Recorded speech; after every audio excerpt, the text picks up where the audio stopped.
परिचय। हेलो बच्चों, हम चिड़ियाघर में हैं। यहाँ बहुत सारे जानवर हैं। बड़ा सा मोटा हाथी, लंबी गर्दन और चित्तीदार खाल वाला जिराफ, बड़ा सा भूरा भालू। जरा इन्हें फिर से देखो। इनमें से सबसे लंबा कौन है? हाँ, सही कहा, सबसे लंबा है जिराफ। आज हम चीजों की तुलना करना सीखेंगे।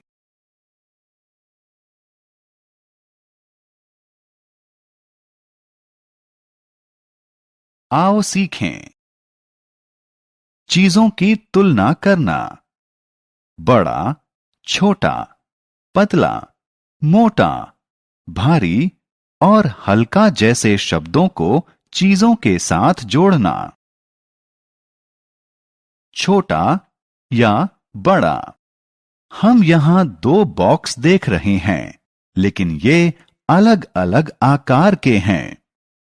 जब दो चीजें समान आकार की नहीं होती, तो हम उनकी तुलना करते हैं। जो चीज कम बड़ी होती है, उसके लिए छोटा शब्द, और जो उससे बड़ी होती है, उसके लिए बड़ा शब्द इस्तेमाल करते हैं। बाल्टी ए बाल्टी बी से छोटी है। सबसे बड़ा या सबसे छोटा।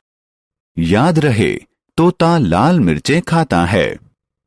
मिर्चें छोटी भी होती हैं और बड़ी भी होती हैं। इन तीन मिर्चों में से पहली सबसे लंबी है और तीसरी सबसे छोटी है। पतला या मोटा। कुछ चीजें पतली होती हैं और कुछ मोटी होती हैं।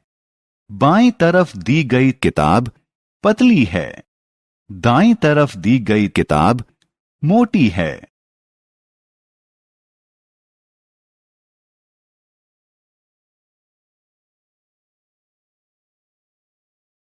सबसे मोटा या सबसे पतला।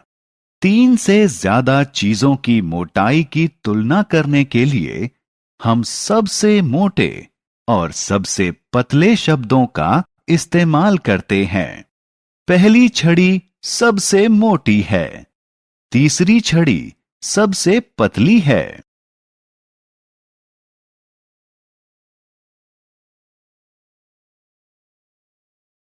भारी या हल्का।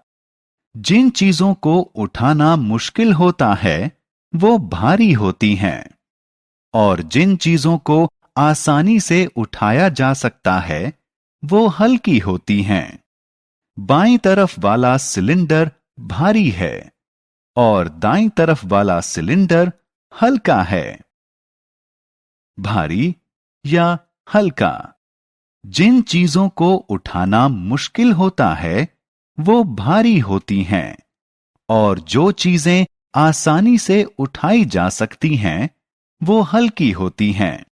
बाईं तरफ वाला पत्थर भारी है और दाईं तरफ वाला पत्थर हल्का है। लंबा या छोटा। कुछ पेड़ लंबे और कुछ छोटे होते हैं। जिराफ लंबा होता है, चूहा छोटा होता है।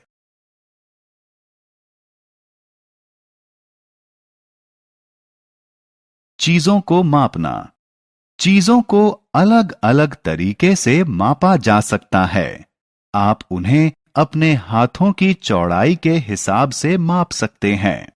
आप इसके लिए अपने हाथों का इस्तेमाल कर सकते हैं। आप तो मापने के लिए अपने कदमों का भी प्रयोग कर सकते हैं। आप दूरी मापने के लिए अपने पैरों का भी इस्तेमाल कर सकते हैं। लंबाई को मापने के लिए इन सब चीजों का प्रयोग किया जा सकता है।